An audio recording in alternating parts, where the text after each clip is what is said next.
Hello everyone, welcome to Demand Supply Trading Practical Session number 36 for the year 2024. Myself, Srajit Kakkar, and today is Sunday, 22nd of September 2024. And before we move ahead, let's get done with the basic formalities. So make sure you people go through the disclosure, which talks about the representation risk disclosure, risk involved in the market, and also about the copyrights. So we sometime back started our WhatsApp channel, and this is where we keep updating you regarding the schedule of these sessions. If you have any upcoming promotions, if you have any upcoming videos, so in case you wish to join that channel, you can scan the QR code which is available on the screen. Otherwise, the direct link is also available in the description. You can click on that link and you can join the WhatsApp channel. Now, today's session is our practical application of demand supply methodology. So, our demand supply course, which used to be a paid course, is now available absolutely free. You can learn the complete methodology. The links are available in the description.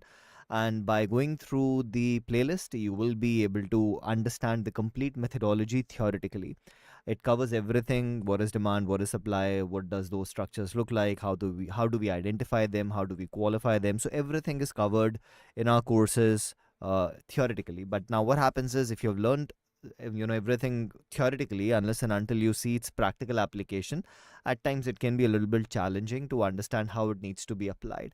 And that is what we do every weekend. So every weekend I do a practical session where I take an example, and to that example we apply the complete methodology, which gives you much better understanding how it has to be applied. Now, the beauty of these sessions is that when I'm doing the analysis, I'm not analyzing something which is already played out, because that's very easy. A trade which has already played out, you can pick any indicator, you can pick any oscillator, you can, come up with a number of reasons. Okay, this is why we would have, participated here. But the beauty here is, we are not looking into something which has already happened in the past. We are looking into what might happen in the future. And that is what I believe makes these sessions very interesting and probably very different from other content which is probably available on YouTube, because I'm doing the analysis well in advance. And in the future, when the prices they revisit those areas of demand and supply, that is the time those trades will get triggered. Now, just because I'm doing the analysis in advance does not mean that I share the analysis part and then we forget about it. Whenever prices they revisit these areas of demand and supply, we also review these trades so that we can see how the methodology has been working for us. And that basically helps in building up your confidence, because when you see you have done the analysis way ahead of the time, and eventually prices they come back to our areas and then we see how they work out, that definitely helps in building up the confidence. And obviously every trade will not work, and this I've said many, many times, that there is no such strategy in the world where every trade is going to be a profitable trade. We will have winners, we will have losers, but the key to profitable trading is always what kind of reward to risk ratios you have. And with this methodology, you will see your reward to risk ratios are generally really, really nice, and that is what keeps you on the positive side. Now, before we start with today's example, we do have one example which got triggered during the week, and we'll start with the review of it. Once we are done with the review, then we'll start with today's example. So the example which is up for review is the one that we analyzed at the previous session, which was session number 35. And the session was on the 15th of September. Prices came back into the zone on the 19th of September. So this is how the chart was when we did our analysis. And this is 19th when the prices came back into the zone. Now, when we did the analysis for this one, this was a type 2, type 3 trade for us. Now, how do we take type 2, type 3 trades? We wait for the prices to come inside of the zone.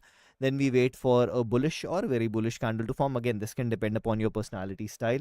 If you are a little on the conservative side, you might say, I need a very bullish candle for me to participate. If you're not very conservative, even a bullish candle will do. And if I go to the refining time frame, you can see this was our very first bullish candle. In fact, this was a very bullish candle which formed. So as a type 2 trader, this was your trigger. After the candle completed, if you wanted to participate, you could have bought immediately at the current market price, because you're already getting at a cheaper price. The distal line will still remain the same.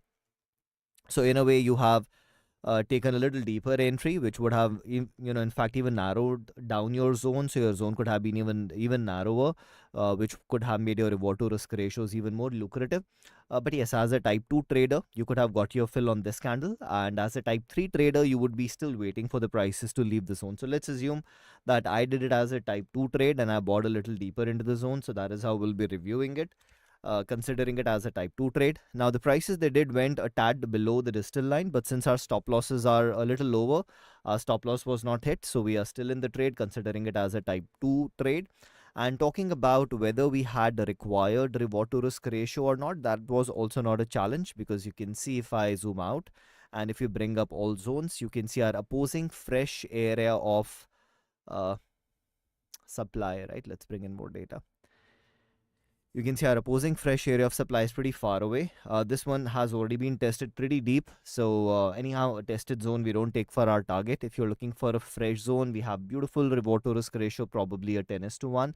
But even if you're looking for a tested area, because this is where you can see we have a very shallow touch. So if you still want to consider this as your target one, we still have approximately a little over 5:1. So reward to risk ratio was definitely not a challenge. Was a valid trade based on reward to risk ratio. And as a type 2 trader, yes, you would have also got your fill on this. Type 3, you would still be waiting for the prices to leave the zone. So we will keep it as an open trade. We'll track it for the next few coming weeks and see how this one progresses. And that takes care of the example which got triggered and was pending for review. And now that we are done with it, we can start with our today's example. Now, even when we go through today's example, you will see it's a lot similar to the, in fact, talking about similar to the previous. Let's again go back to the previous one. Just give me a second. I'll again start the screen sharing. So why am I saying that today's is also a little bit similar to the previous example? Because when we did the analysis of this one, I talked about that, yes, this is a valid zone for us. But since we also had a zone on the weekly, I told you, me being a little on the conservative side, I would prefer to shift to this weekly time frame, which is where you could have, you could see that I could have got a little deeper entry even if I was doing a type 1 trade, and your stop loss would be further below. So here, even though the distal line was breached, here the distal line is not yet breached. So yes, this could have given you a little more conservative entry, but we are still sticking with the original zone. So this is why I'm saying that today's example is also something similar. You will see when we do the analysis, we have something which is qualified for us, but I would still like to make a small little modification to it. And now I'm pretty sure if you have been following my lessons, you will know the reason for that. I have said this many times, that I am a very conservative trader. I like to be as conservative as possible whenever we have that opportunity. I'm okay with missing few trades, but if I'm participating in some trades, if I can make my approach a little conservative, I always prefer to do that. And today's example would be a similar case where I will be further making it a more conservative opportunity for me. And how we'll do that, we'll also look into it once we are done with the analysis. All right, so talking about trading, I always say trading has to be a very mechanical and rule-based process. Now, why it should be mechanical and rule-based, I have explained this in a video. Title of that video is How to Start Trading. Again, during the session, if I'm talking about some videos, if I'm talking about some documents, all the links are available in the description. You can use those links to download it.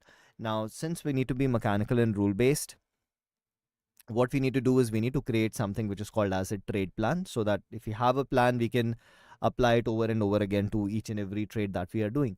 But the problem is, when you start learning trading, or when you start learning a new methodology, you have lack of experience. And because of that lack of experience, it's not easy to create your trade plan from the very first day.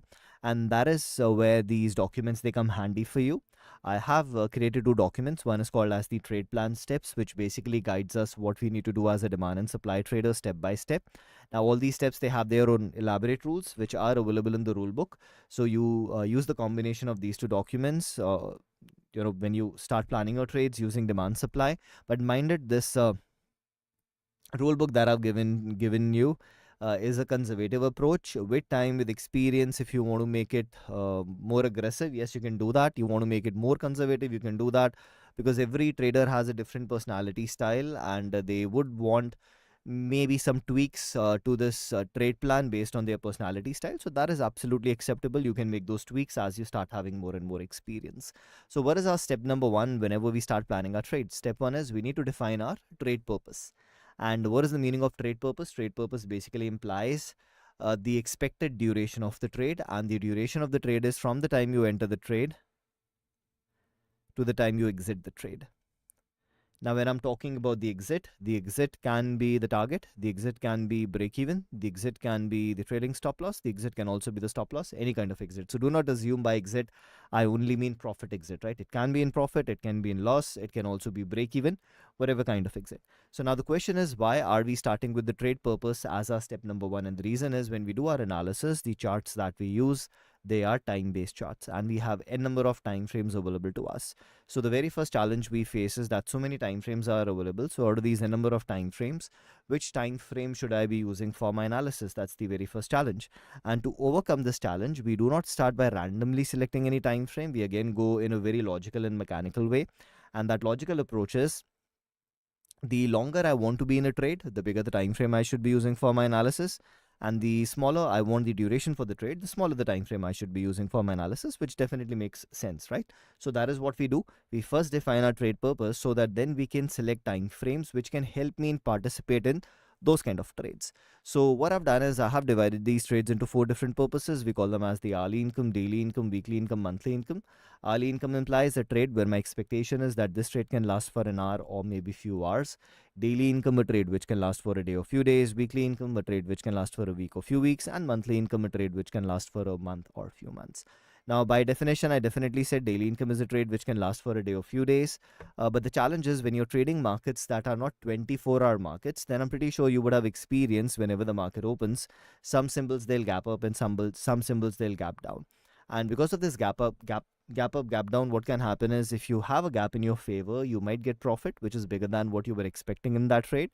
But if you get a gap against you, you can also lose more than what you were willing to lose in that trade. So we understand that whenever we hold a position overnight, it has that inherited overnight gap risk, which cannot be avoided. And that is why my recommendation to all of you is that initially, your hourly dailies should be done strictly as intraday trades. Don't take that unnecessary overnight gap risk by keeping these as overnight positions. For weekly monthlies, anyhow, we are not expecting to get the exit the same day. So here we have no choice. We'll have to keep those positions as overnight positions. But that does not imply that for weekly monthlies, you cannot have gap against you. It can happen, but the probability definitely goes down. The reason is because you're leaning against bigger time frames. Plus, on bigger time frames, the zones are also wide. So at times, even if the price is the gap, they might not gap beyond your zone, right? They might gap a little deeper into the zone, but not beyond the distal line. But yes, there can be instances where it might even gap beyond your zones. But compared to the hourlies and the dailies, yes, the probability definitely reduces. So again, hourly dailies initially strictly intraday trades. Don't take that overnight gap risk. Weekly monthlies, we have no choice. But with time, with experience, if you want to include daily incomes into overnight trades, that can definitely be done. So my step one was, I need to define my trade purpose. Let's assume I opted I want to plan monthly income trades. Now, once I have selected my purpose of trade, what is going to happen? From the rule book, I'll get to know what time frames I should be using. So if you go to page number 28 in the rule book, we start with the topic which is multiple time frame analysis, because demand supply is not based on single time frame. Demand supply methodology is based on multiple time frame analysis. What are the multiple time frames we use? We use a minimum of 4 different time frames, and we call them as the higher time frame HTF, intermediate time frame ITF, lower time frame LTF, and the refining time frame RTF. Higher time frame is used for demand supply curve analysis. Intermediate is used for trend analysis. On the lower time frame, we identify areas of demand and supply for our entries and exits. And the refining time frame can be used for multiple purposes, like fine tuning the zone, different kind of entries like your type 2, type 3 entries, or in case we need to apply some additional rules, that is also where these time frames can help us. Next, what are the 4 different trade purposes? We have already talked about it. What is HIT, DIT, WIT, and MIT? So now the question comes that for every purpose of trade, what will be my these 4 different time frames? And we get the answer from this table. Because I opted, I want to plan monthly income trades. So in this case, my time frames will be monthly, weekly, daily, 60. Monthly is the higher time frame used for curve analysis. Weekly is the intermediate used for trend analysis. Lower time frame is daily. That is where we get our ACTS from. ACTS stands for stop loss, entry, target, and size. And in case we need to use the refining time frame, it is going to be the 60 minutes chart, which can be used for multiple purposes, like fine tuning the zone, type 2, type 3 entries, or in case we need to apply some additional rules. That is also where this time frame can help us.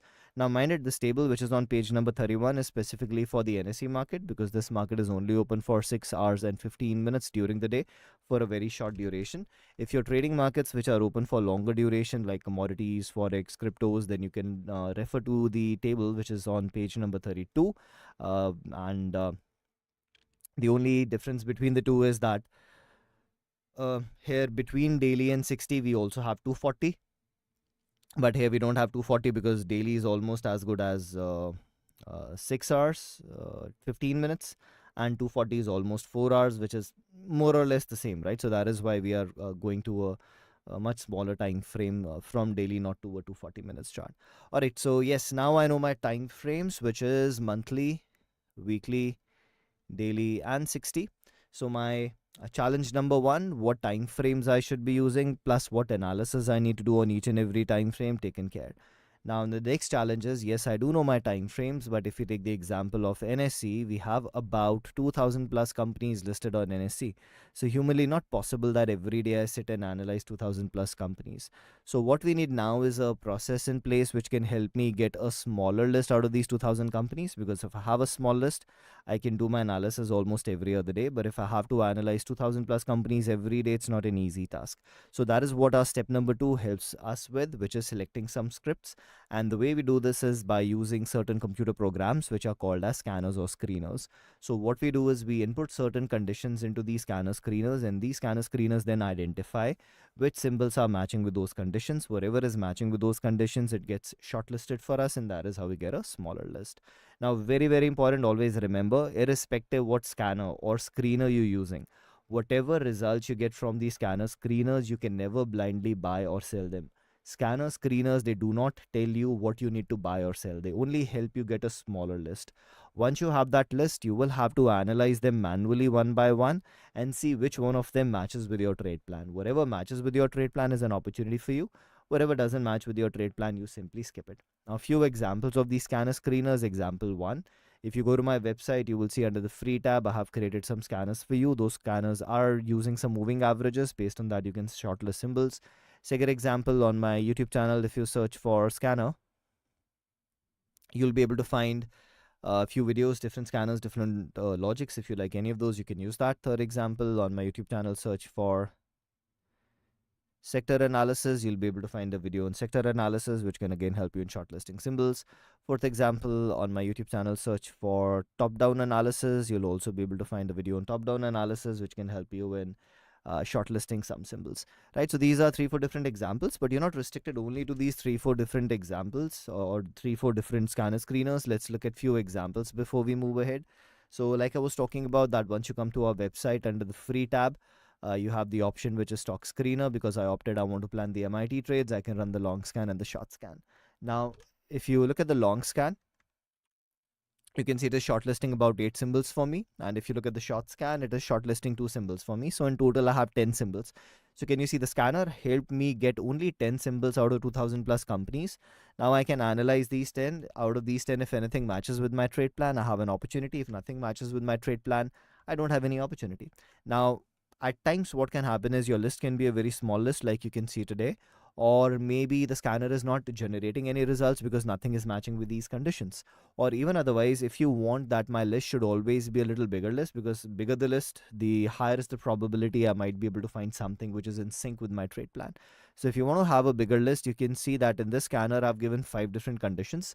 You'll disable the third one, you'll run the scan again, and now you can see that initially it was giving me a list of 8 symbols, but now it is giving me 121.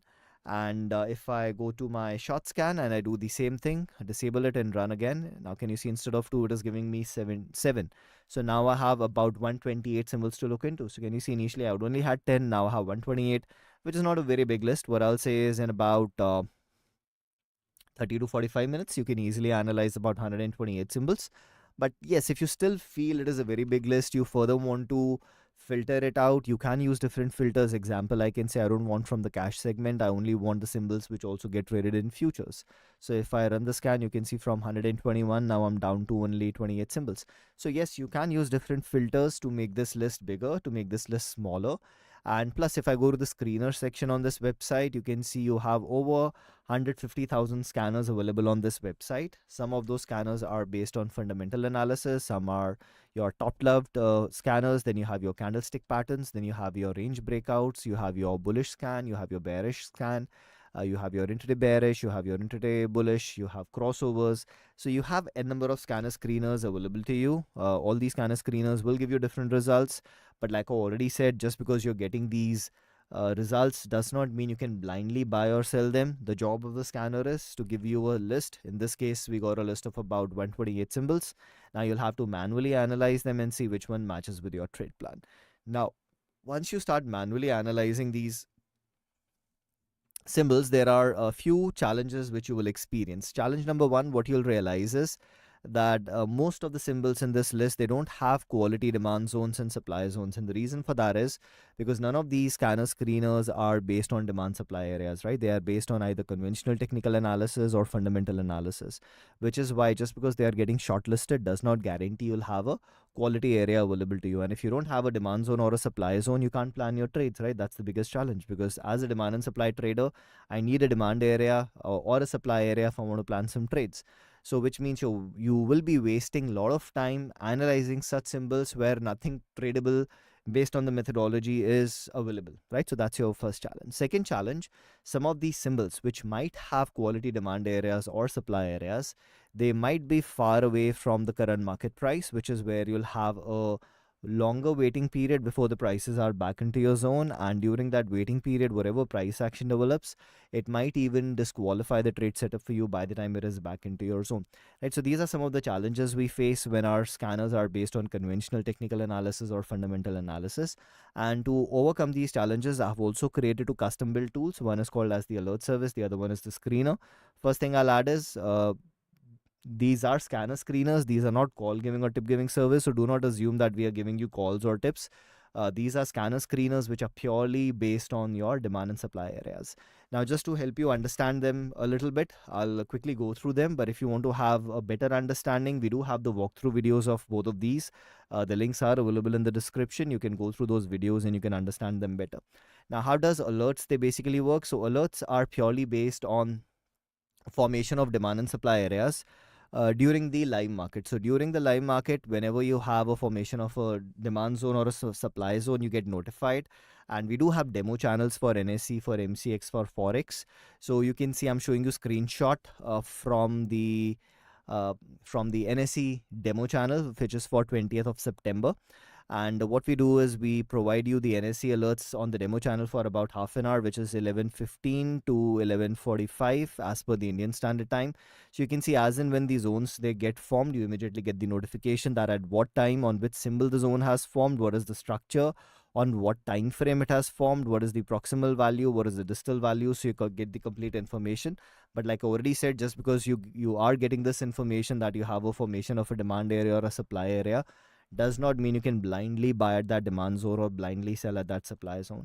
So the job of the alert services to help you real time get you get the information where these zones are getting formed. Once you have that information, you will have to qualify those zones with your trade plan, and only if they qualify based on your trade plan, they might be your trading opportunities. So that's your alerts. The other one is the scanner. Screener. So how does the screener works? Now you can see here as an example, what I've done is I've applied screener to a chart, and in the screener I've provided a list of about 40 symbols, and then I've given the condition that my proximity should be 1%, which means out of these 40 symbols, on whichever symbol my current candle is within 1% to a demand area or a supply area, shortlist for me. So now let's assume I like to plan long trades. I don't have to look at 40 symbols. I know these are the only 3 symbols where the current candle will be closer to a demand area. Example, if I go to Tata Motors, you will see on Tata Motors will have a demand area very close to our current candle. So you can see here we do have this rally-based rally structure, and you can see my current candle is pretty close to it. That's the reason it got shortlisted. In fact, the low of the candle would be within 1% to this demand area, because that is what my condition was. Similarly, if I bring up ICICI Bank, so here again, you will see that on the very last candle will either have a formation of a demand area or it will be closer to a demand zone. And you can see that's the case. We had a formation of demand zone on the current candle itself. And once you have this setup, you can even run it on different time frames. Example, if I go to the weekly time frame now I'll get the results based on the weekly time frame. So let's give it a few seconds because it has to go through all the data for all the 40 symbols. So you can see these are the 3 symbols which on the weekly time frame will be closer to demand areas. So if I go to example LNT, you can see on the very last candle we have this drop based rally, and because that zone has formed, it is shortlisting for us. So this is what the screener is all about. Screener helps you shortlist based on the proximity of the current candle to a demand zone or a supply zone. Whether that demand or supply was formed during the same day or a week ago or a month ago or a year ago or 10 years ago doesn't make any difference. As long as we are within that proximity range, it will shortlist for you. So again, step 2 is to get a small list. How you get that small list, completely your choice. I showed you over 150,000 scanners which are absolutely free. I showed you 2 scanners which are purely based on demand supply zones. Definitely these 2 are subscription based, and the process can also be as simple as, I don't want to use any of these scanner screeners, I need a small list. Maybe I'll just analyze my Nifty 50 stocks, or maybe I have my own favorite list of stocks which I want to analyze. So choice is yours how you get that small list. But once you have that small list, now you're ready to move ahead because you already know your time frames from your step number 1. And now from your step number 2, you know which symbols you'll be analyzing one by one. So let's assume the very first one was ABC. So what I need to do next on ABC, I need to go to the lower time frame. So the question is, what is my lower time frame? We got the answer from step 1, that as a monthly income trader, my lower time frame is daily. So on the lower time frame, which is daily, I need to identify a zone, and by zone we mean any of these 4 structures. So now if I go to the daily time frame, you will see this step is also automated for me because I have applied the demand supply zone indicator, which automatically identifies and plots the zone for me. So I don't even have to identify the zones. You can see it's plotting all the supply areas, it's plotting the demand areas. And again, this indicator is based on price action. It is not based on boring, exciting technique. So whenever we talk about demand supply methodology, always say it's a price action based methodology. Now, what do we mean by price action? Price action means the action done by the price. And what action can price do? Only 2 things, either move up or move down. But when price is moving in a narrow range, we call it as the period of pause, or we can also call it as our basing. Now, initially, when we start learning demand supply methodology, in case we are not using the demand supply zone indicator, then it is a little bit challenging to identify where these zones are. So that is the time we start with a concept which we call as boring, exciting candles, because you will see majority of the zones can be identified based on boring, exciting technique. And the boring candle indicator and the explosive move indicator, I have made both these indicators as 100% free indicators. You can use them for free forever. Initially, yes, they can help you in training your eyes. But once your eyes are trained, then you will be shifting from boring, exciting towards price action. And I would also like to add, even the demand supply zone indicator, we have a free demo version available for it. So if you want to try it out on TradingView, you can search for demo demand supply zone indicator. You'll be able to find it. You can apply it to your charts. The limitation of the demo version is that it can only be used on the daily time frame. You'll not be able to use it on any other time frame, but at least it can help you start understanding how these structures might look like on the chart. So here you can see, if I talk about price action, we have prices moving down, period of pause, and we moved up, and that is what we call as a drop based rally structure, which the indicator is identifying for us. So if I just zoom in a little bit, you can see we have this drop based rally. So yes, our step number 3 was to identify a zone, and now we have identified a zone which is a drop based rally structure. So that was our step number 3, identify a zone on the lower time frame. Do we have a zone available? Answer is yes, we do have a zone available. Now, once we have identified the zone, does not mean we can blindly trade it, and that's the biggest mistake demand supply traders they do initially. They find any demand area on the chart, blindly start buying. They find any supply area on the chart, blindly start selling at that supply, which is incorrect. You can never blindly buy at any demand area or sell at any supply area. Once these zones have been identified, next step is to qualify them, and only if they qualify based on our trade plan, they might be our opportunities. And how do we qualify them? We have a 2-step process for it. In step 1, we'll qualify it based on certain conditions, and in step 2, we'll qualify it based on the booster scoring. So the very first thing we check is that the zone we have identified, can it be a case of level on top of level? Now, why do we start with level on top of level? Because if it proves to be a case of level on top of level, we might have to shift from the zone we have already identified to a different area. And that is why we first check that, can it be a case of level on top of level? Because if that is the case, let me make that shift before I move ahead.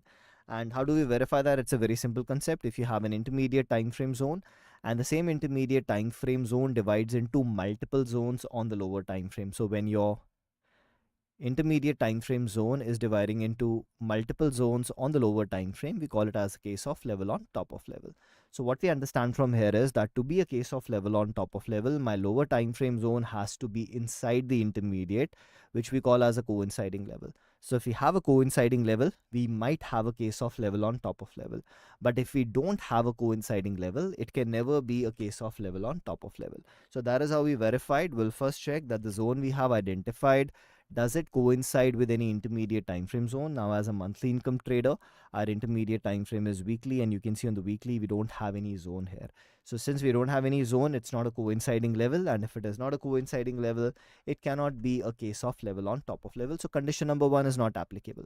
Next, is this zone because of a gap? Answer is no. Is it a structure of pivot or a non-authentic zone? Answer is yes, because we always consider a drop based rally or a rally based drop as a pivot or a non-authentic zone.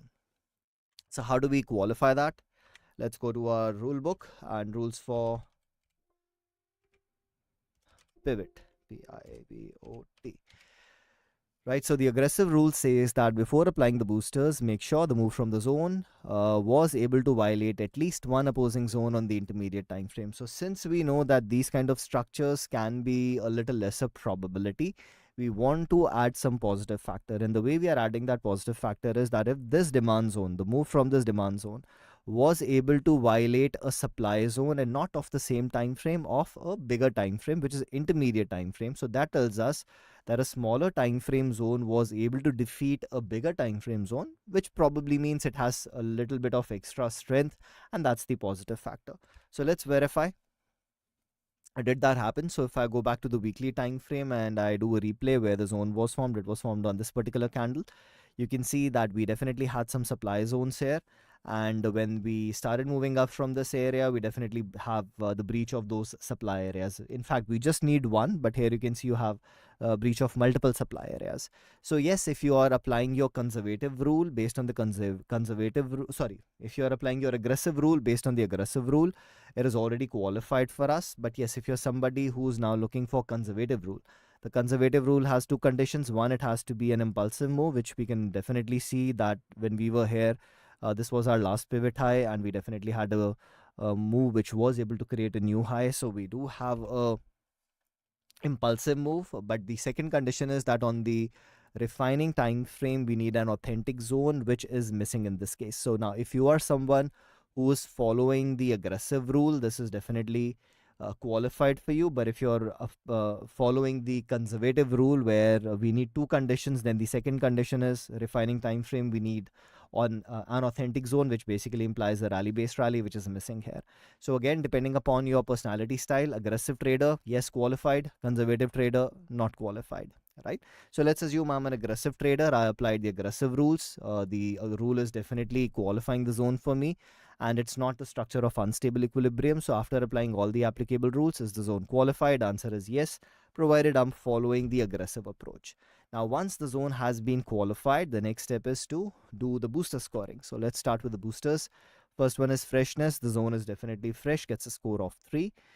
Talking about the strength, we have an explosive move. If I go back to the indicator settings and change that for the single leg out, I need an explosive move. You can see the indicator is still identifying it, which means this is an explosive candle, and an explosive move gets a score of 2. Time at the zone, we only have 2 candles, which again gets a score of 2. Reward to risk ratio, we are definitely taking as an assumption. Because we don't know how the arrival will be, and based on the arrival, the reward to risk ratios can change. So we'll definitely re-verify it at the time of entry. Now, talking about the location, if I go to the monthly time frame, you can see that we have a monthly zone here, and we are planning our trade inside of that monthly zone, which we basically call as very low of the curve. Now, if I zoom out, you'll have your demand area, you'll have your supply area, you'll have all those 5 different divisions, which is your very high of the curve, high of the curve, middle of the curve, low of the curve, and very low of the curve. And we are planning our trade in the very low of the curve location, which is the best location to plan a long trade. Gets a score of 2. Now, talking about the trend, whenever you're planning your trade at the best location, trend becomes irrelevant. Doesn't matter whether you are in an uptrend, downtrend, or sideways. All of them will be having a score of 1, because even if you are in a downtrend, like in this case, we understand that a downtrend can get converted into an uptrend once we hit that very low of the curve. So that is why at best location, trend becomes irrelevant. All 3 trends, be that up, down, sideways, will be having a score of 1. Move from the zone, we already have a move which is more than 4:1, gets a score of 2. In fact, I'll also draw this so that you can see it. So that's your proximal, distal back to proximal, and you can see we have a pretty good move, much more than 4:1, which is a score of 2. It is not a case of level on top of level. We have already verified, not even coinciding. Now, trap in a way becomes irrelevant because whether it is 0 or 1, it will still remain as a type 1 trade for us. But I can give it a score of 1 for it. And the reason is if I take a horizontal line and start pushing it up wherever the proximal is, you can see just a little above, somewhere around here, we do have an area which in the recent past acted like support, almost acting like support, acting like resistance, acting like resistance, acting like support, acting like resistance. So we do have a pretty clean area of support and resistance. And now people who believe in support resistance, what they'll do is as support, they would like to buy. And below the support, they'll be having their stop losses, which will be the sell orders. And if we get a breakout, then the breakout traders will also start selling. So we understand by the time we enter into this demand area, we'll have quite a few people selling into the market, and they are now making two novice mistakes. Mistake number one, selling after a decline in price, which means selling at a cheaper price. Mistake number two, selling in an area where the chart has proven to us that back in history, demand exceeded supply, which could be the only possible reason for the prices to move up. So yes, that possibility is there. It might work like a trap. That's the reason I've already given it a score of 1.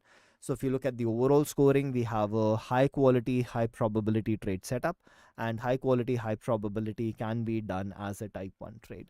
So after applying the boosters, we got to know that this is a type 1 setup for us. Now the next thing is, no matter how high the quality or the probability, any trade can be a stopped out trade. So we need to be ready for the worst case scenario so that if it doesn't go in our favor, we do not lose more than what our risk management rule allows us to lose. And that is where your position size calculation comes into play. Whenever the prices are back, we'll have to re-verify.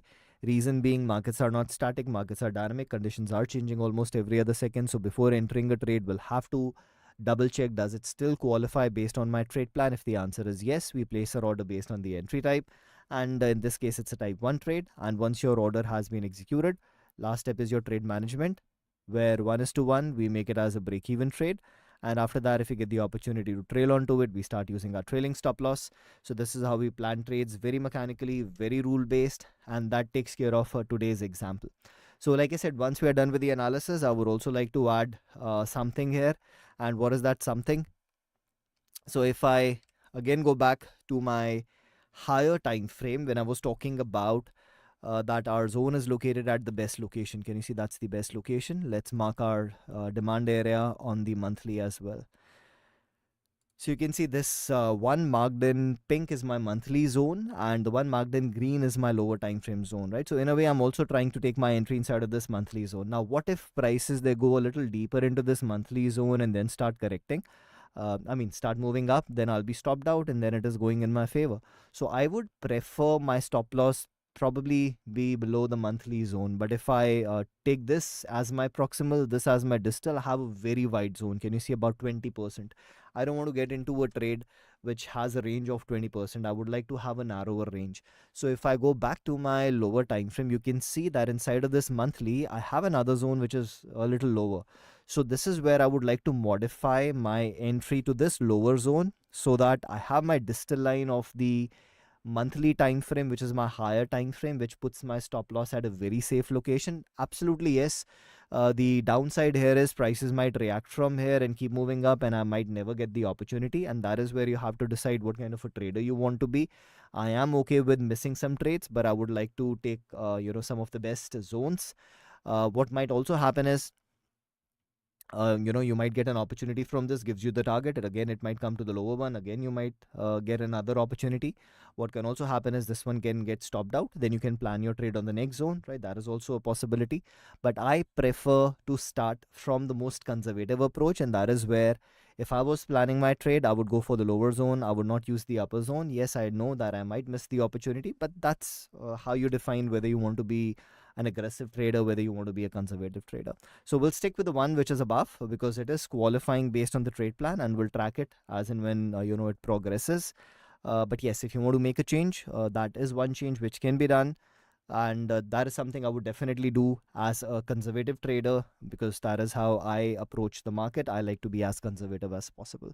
All right, so that takes care of today's example with two different aspects, right? One being exactly what the trade plan tells us. The second being me being a little conservative and making some modifications so that I have a better protection on the trade versus entering into a trade where the prices might go a little deeper and I might get stopped out and then it starts going in my favor. All right, so I hope these sessions are helping you, and if yes they are, then I'll appreciate if you can hit the like button. And yes, if you're on some trading groups, if you have any friends, family members who are into trading, you can also share the link to my videos with them, be that my practical sessions, be that my course, be that any other video you like on my channel. And let's see, what do we have in the chat box now?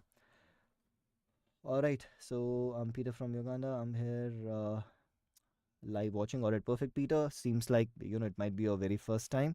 So now those of you who are joining for the first time, I would definitely like to add, the very first time it might feel a lot overwhelming because it's a lot of information, a lot of things we are looking into.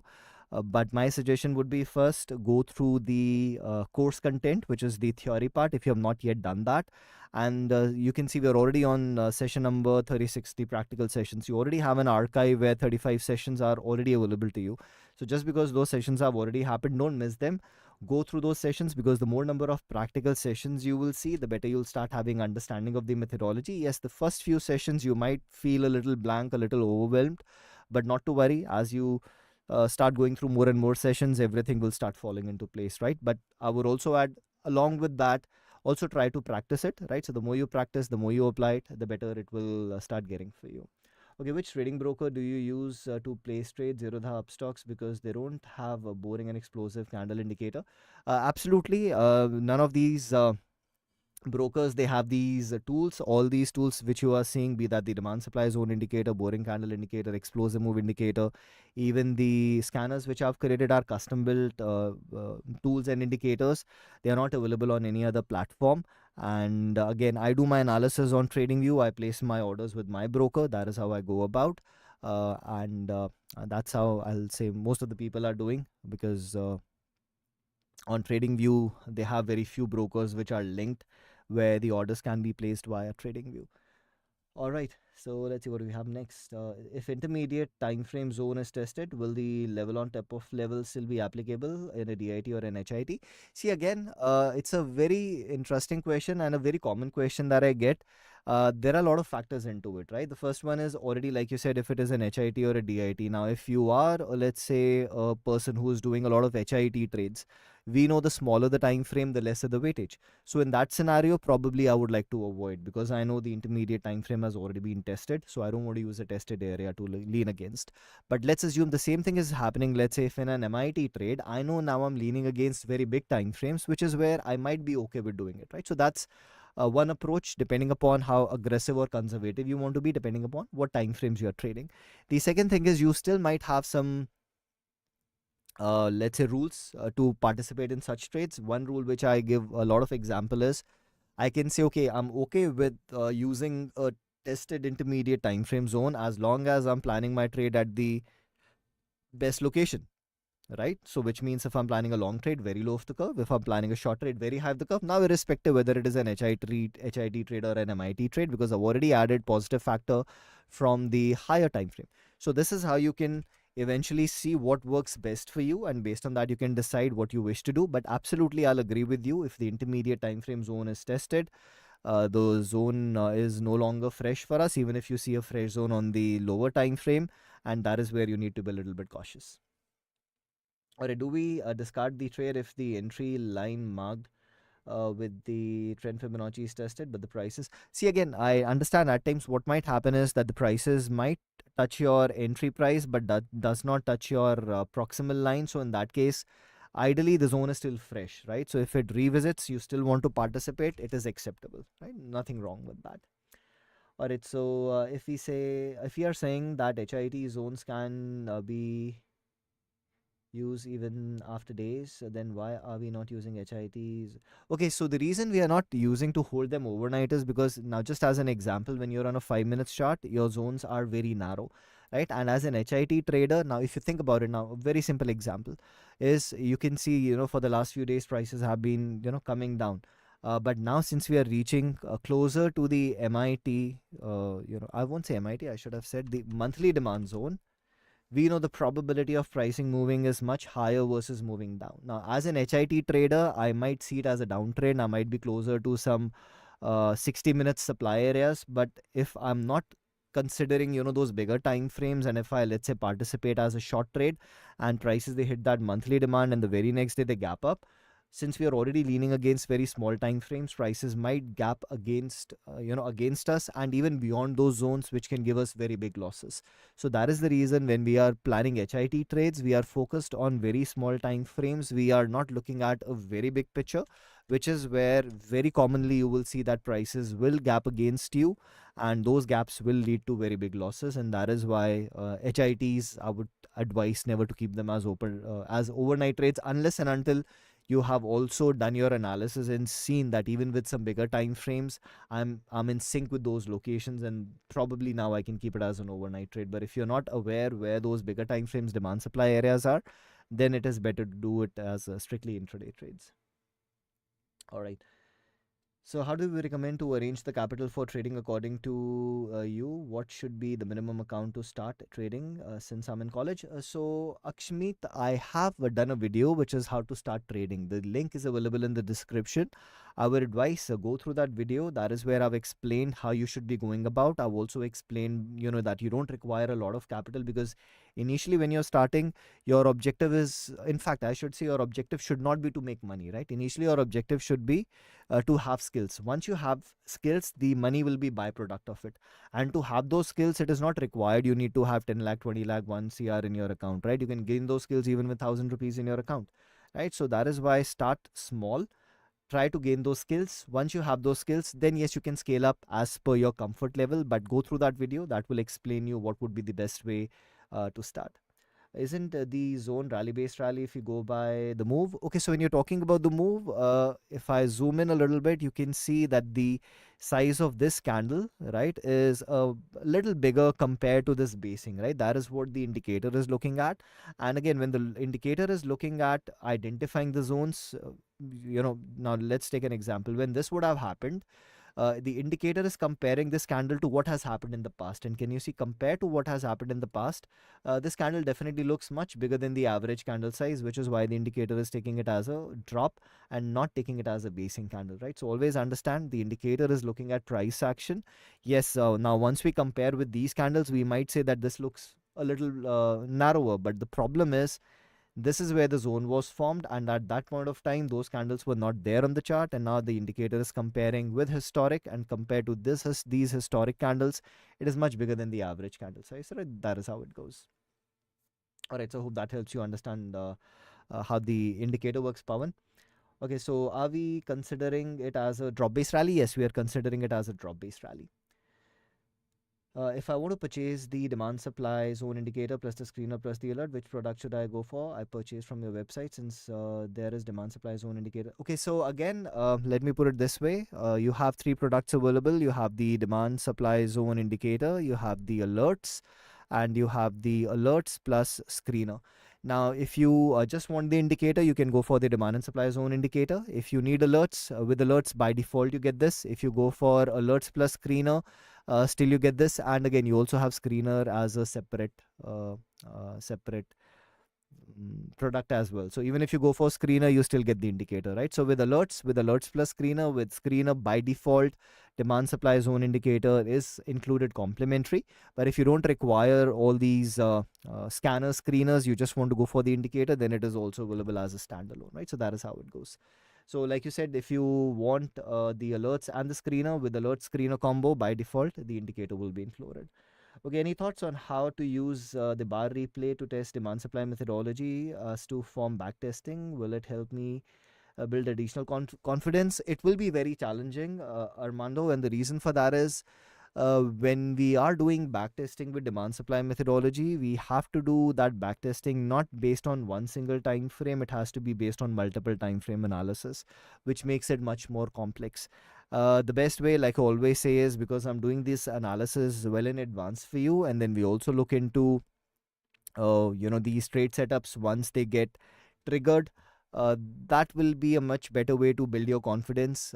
Doing back testing will add a lot of confusion, and like I said, the only reason for that is because it is not based on one single time frame. If it was based on one single time frame, yes, then it would have been much more easier. That complexity of aligning multiple time frames and doing the analysis will make it much more challenging.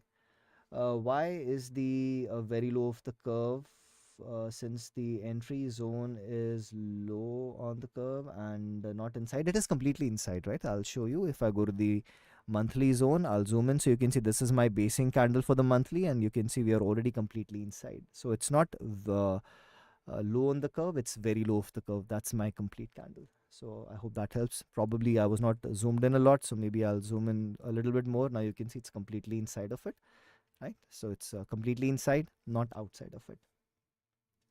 All right. Alerts gives notification for new zones being formed as per my preference, or it gives notification when the prices enters. So alerts, they give you based on the formation of the zone. So as in when the zones are getting formed, which means for that particular day, the alerts will give you the notification. Screener helps you identify when the prices are coming closer to the zone, whether that zone was formed the same day or sometime in the past. So again, alerts for the current day, screener for the current day as well as the past, as long as you're within that proximity range. Do you think because of direct tax which is going to be implemented by this, the market will correct or go down? See, again, this is something I have said many, many times, that as a trader, our job is never to predict, right? As a trader, our job is, where is my opportunity? If I get that opportunity, I participate. If I don't get that opportunity, we don't participate, right? Simple as that. If it works in my favor, good enough. If it doesn't go in my favor, I have my stop loss. I take that loss, done with the trade. So I generally don't try to predict, because what happens is when you also try to predict, that also creates biases, and the biases, they lead to something which I call as psychological blindness, right? Because once you have made your bias that yes, the market will go down, even if you see really nice long opportunities, your mind will not register it. And eventually when the prices, they move up from those demand areas, then you'll probably think, why didn't I see those demand areas at that given point of time? Because you had that mindset that the markets might go down. So that is the reason, as a trader, our job is never to predict, because predictions, they definitely create those psychological blindnesses, which is not good for our trading.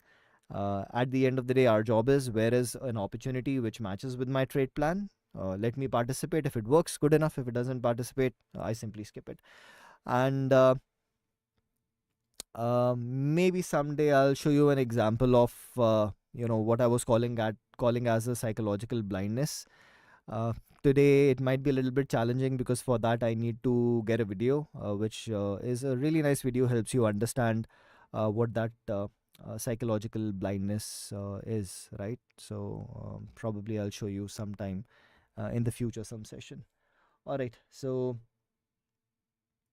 if the Indian market opens for evening time as well, will the demand supply multiple time frame analysis change from 1 hour to 4? Absolutely. So if the markets, they start opening for a longer duration, then I would definitely like to change my time frames. In fact, let me also uh, just show you how these time frames are designed, so that if you want to make some modifications based on your preference, you might even do that.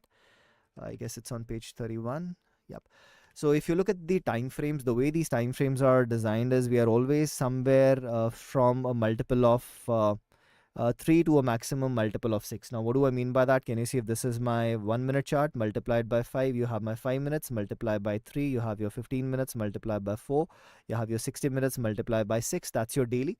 Though there is a difference of 15 minutes, but yes, that's the thing we are doing. Daily multiplied by 5 is your weekly, weekly multiplied by 4 is your monthly. So whenever you're doing your multiple time frame analysis, when you're going from one time frame to the next, it should not be a very small jump. Like example, I should not jump from a 1 minute chart to a 2 minute chart, because that's just two times. And it should not be a very big jump, like from a 1 minute chart, I'm straight away going to a 10 minute chart, which is a 10 times jump. So a good range when we talk about multiple time frame analysis is anything between 3 times to 6 times. And that is what you can see here. Similarly, if I go to the next one, because here the markets are open for, let's assume they are open for 24 hours, let's say the forex market. So now what you can see is from 60 I multiply by 4, I go to the 240 minutes chart, and 240 multiplied by 6 again is your daily, if I'm correct, right? So that is how it is. Yes, 4 6 are 24, correct. So we have multiplied by 6 is your daily, then it's exactly the same thing. So yes, if the markets they start opening for longer duration, if you want to make some adjustments, those can be done. And just ensure whenever you're shifting from one time frame to the very next, it's not a very small jump and it's not a very big jump. It's a multiple which is somewhere from 3 times to 6 times, and that is how you can make those modifications. All right, let's see what do we have next. Great. Phone number, please. So basically, we don't provide support via phone, right? If you have any questions, queries, you can definitely email it to info@surjitkakkar.com. We'll definitely respond to it. Generally, we try to respond to all emails within 24 hours, but currently we're not providing phone support. 240 into 3 is daily. It's basically 4 hours. So 4 6 are 24, right? No, I'm making some mistake. Yeah, would be 3 probably, right? My bad.